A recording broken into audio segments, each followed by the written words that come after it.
Welcome back to the channel, everyone. This is NoDust here, and we're going to do some more heroic adventures. So we're up to Uldaman part 3, and we're going to face off against Archaedas. So as usual, I'm going to do a scouting run and going to take some notes on what his mechanics are. And let's just mouse over what his hero power is. Still summons a statue for both players, so immediately I wonder whether buff classes are good, but let's not prejudge. Let's go in and let's run our Scarvash deck. Or maybe our Temple Run deck, actually. Our Temple Run deck is very defensive. And let's see how we go. I'll skip to the mulligan. Okay, Saboteur seems okay. Shield Slam, I'll keep the Shield Slam. Is worthwhile thinking about throwing it back for a 1-drop, but let's see how we go. So he has 45 effective health. That's not surprising at all.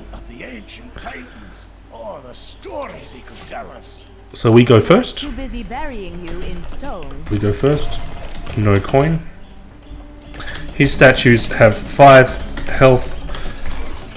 Ours have 2. Okay, well, that may be relevant. That may not be relevant.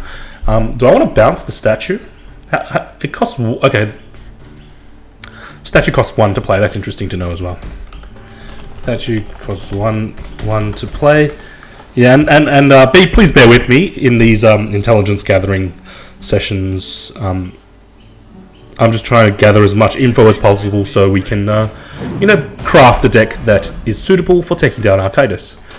And you know, we did pretty well the last 2 wings, but not wings, last 2 encounters. But that doesn't mean Archaedas is going to be easy at all. He is the final boss of Uldaman, after all. And I do remember doing some Archaedas. Interesting.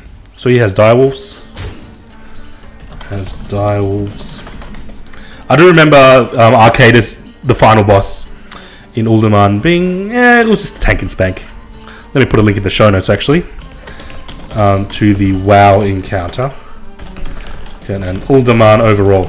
Yeah, and it's really cool how a lot of the League of Explorers content is based on, you know, WoW and things like that. Should I Shield Slam? Armor up Shield Slam? Yeah, let's do it. It protects my brew. Now, I'm not expecting to win this one-shot, but if we do, I'll be very happy. Yeah, yeah, so it's just, I was going to say, really cool how almost, I think all of the encounters in the adventures reflect actual encounters in World of Warcraft. And obviously this is Hearthstone, so it's not surprising at all. Okay, so he also runs Abusives. So things that synergize with statues, obviously. Okay, now we should probably... I can taunt up, actually. Taunt armor? Taunt armor? That doesn't actually stop any damage, though. Argus is probably better than Sun Fury in this case. Argus better than Sun Fury, since statues can then attack. Yeah, so if I were to just modify this deck, I would take the Sun Furies out. What do I want to do? We could develop the Cobra, but then the Pit Snake takes it out. So let's actually do this, Sun Fury, and then I'll put up an Annoyatron, just to be hyper defensive. Okay, let's just keep sculpting.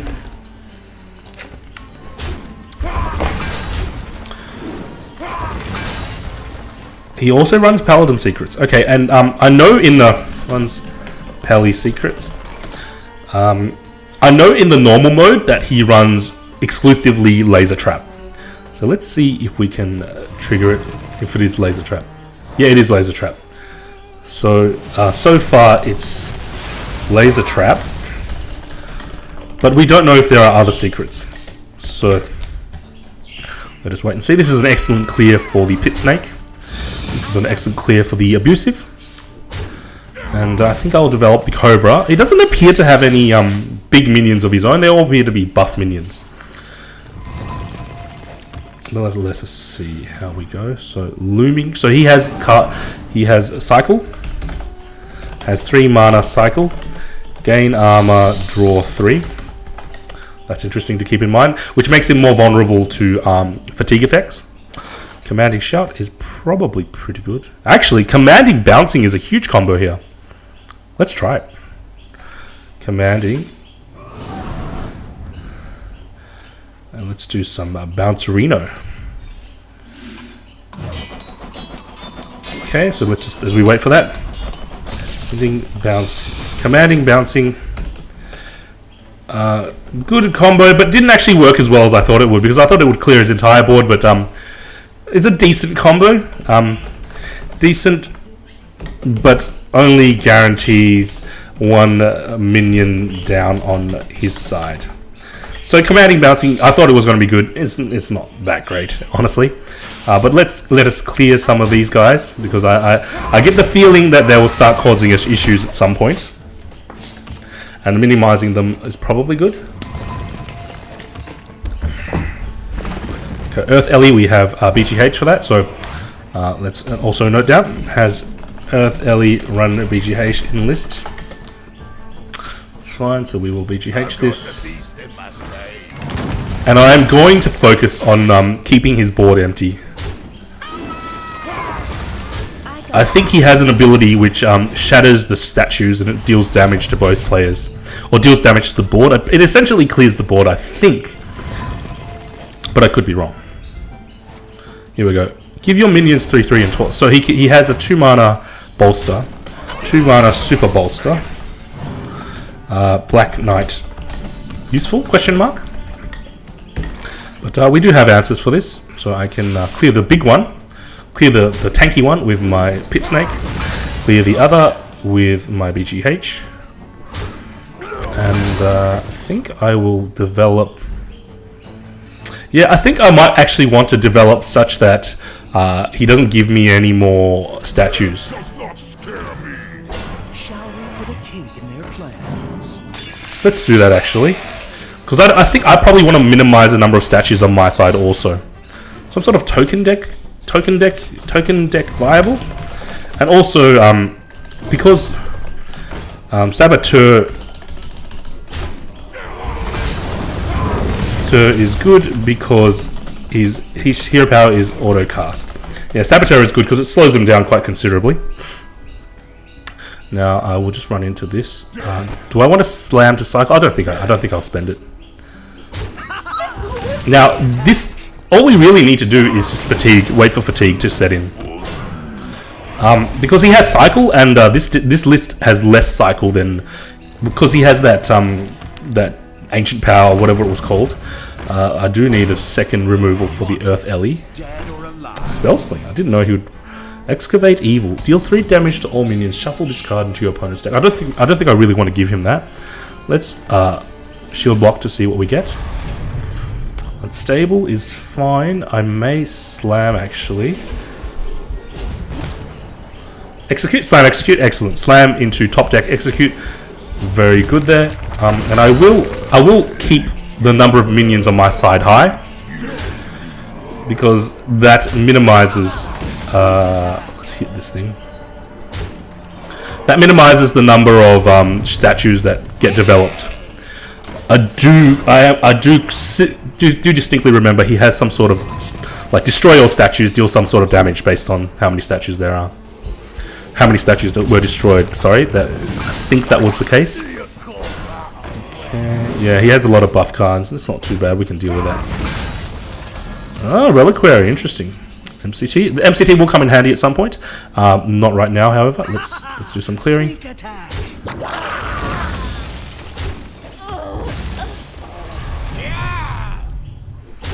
There might have been merit to leaving his stuff up for me to MCT next turn. Now this Fatigue Warrior is actually working out quite well. He doesn't appear... Okay, so there's a Flametongue also. Given that there's a Flametongue...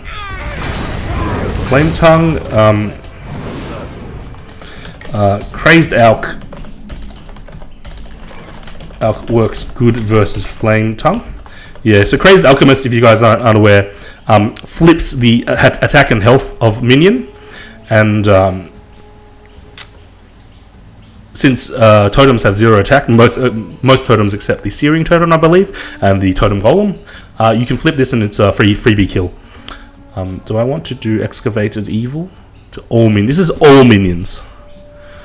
Let's go for the MCT first, and if we fall really far behind, that was actually an excellent MCT. And I'll develop my Cobra. Pretty good here actually, because he has to double trade into my Cobra to clear it. Okay, I think this is Laser Trap again. Keeper of Uldaman. Ah, okay, interesting. Interesting. Now the Jouster will come in handy. Do I want to excavate evil here? I don't think I need to. I can push into here. Push into there. Now I don't want my Jouster to be destroyed, so I won't develop it just yet. I don't want to risk it. Now the Cobras are actually really good. Cobra is actually really good against these statues. So double Cobra is still excellent. Double Cobra still works great. Versus, yep. So Shattering Spree. So he has Shattering Spree, yep. 3 times 3 damage per statue destroyed. And that can actually deal a lot of damage. So there is an incentive for me to... actually, I can develop the Jouster now because this doesn't develop into 4 minions. Ah, that was a little bit unfortunate. And I don't think I will play my... Death Lord just yet. Don't want to trigger the Laser Trap. And I don't think Kazan is very useful against the Laser Trap. Oh, okay, he took his Dwarf back, that's fine. I don't think Kazan is particularly useful against the Laser Trap. And we're actually looking really, really strong here. I'm slowly gaining confidence because although we cycled through more of our deck, I think it was because of the Death Lord and that Slam Execute play. But if he plays another of those Ancient Powers, ooh, another Shattering Spree, that's not going to be too much damage though. It should be just... Oh, he can target it. Can be targeted against any target. Sorry for the redundant words. Yeah, so Shattering Spree, 3 per statue destroyed, can be used to destroy anything. But we're still sitting pretty, although we are sort of behind in the fatigue game, but we are ahead in the board, so that we should be able to push him down. Plus, the Master Jouster is excellent for dealing with his earthen statues. Bloodlust actually will allow me to finish the game if I need to. Okay, I don't know why you did that. Doomsayer may come in handy if things get too dicey, but I'm going to hold on to it for now. I'm going to actually let the Spellslinger run into my Death Lord at least once, so then I can retaliate with the Death Lord and clear it off. Yeah, so we may actually win this first time round. And yeah, so the Solemn, that's quite a slow Solemn actually, because okay, ooh, good thing he played that afterward. Now I can probably Bloodlust here. So I will execute this one, and if I Bloodlust, gives 3, and this can go straight in. Although I probably want to trade off my... Let's just Bloodlust first, actually, and let's see how things turn out. So I can go... this. Yeah. I'll trade off... I'll save the Execute. There's no need for me to actually spend the Execute. I'll keep my Death Lord alive.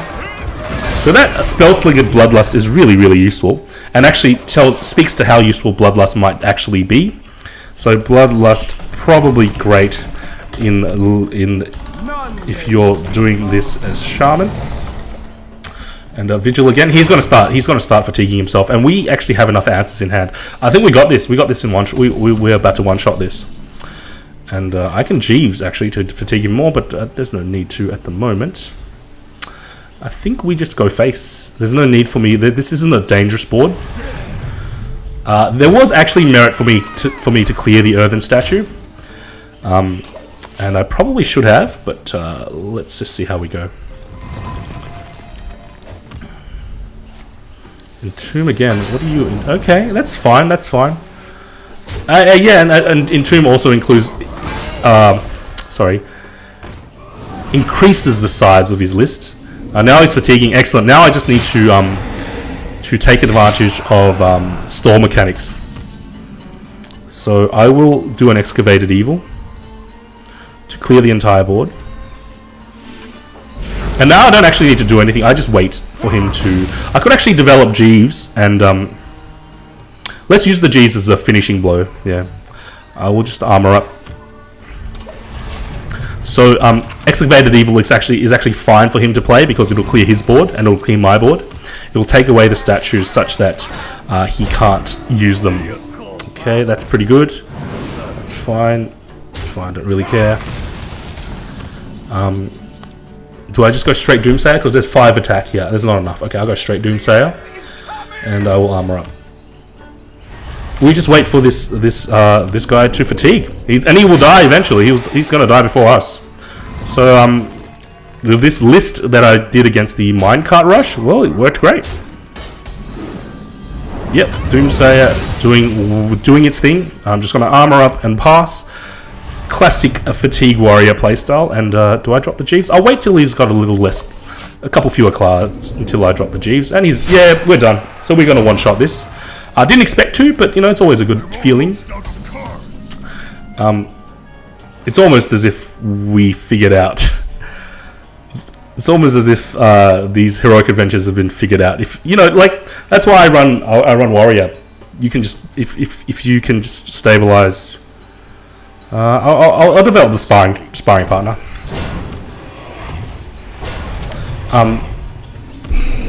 And I can also brawl if the board gets too big. I may brawl here because I can potentially take. Okay, no, you're clearing the board for me. That's fine. So there's no more. There's only 6 potential damage to my face. Oh, let's throw it back to you. It's fine. Excavated Evil. Excellent. This is actually a pretty nice fatigue card for priests. Yeah. Are you going to Excavate Evil too? That's fine. I'm just going to keep armoring up. Now the Sludge will do a ton of work, so let's Sludge armor. Yep. So one shot. One-shotted. Now, having one-shotted this, I think I'll probably do another video of Wing 3 Part 1, and I'll release it on the same day, because, yeah, it's a little...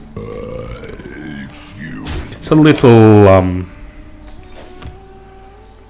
lacking on the content side if I just one-shot Archaedas. And we're done. Excellent. So yep, Archaedas can be dealt with if you run enough AoE board clear and just armor game. Excellent. Alright, but I will cut the video up into 2 parts such that, you know, people, you may want to see Archaedas, you may not. Next video we will do Lord Slitherspear. So let's wrap up things there. Let me just get my overlay ready. So yeah, thanks in advance for liking, sharing, commenting, and subscribing, guys. I do this for the love. Any gestures of appreciation mean a lot. Hope you enjoyed the video. Apologies, it was a little short, but I will try and ship another video on the same day of Lord Slitherspear. And yeah, hopefully you enjoyed the video. Hope you had a lovely day and a lovely start to 2016. And I will be back shortly with some more League of Explorers heroic bosses. I'll see you shortly. NoDust signing off.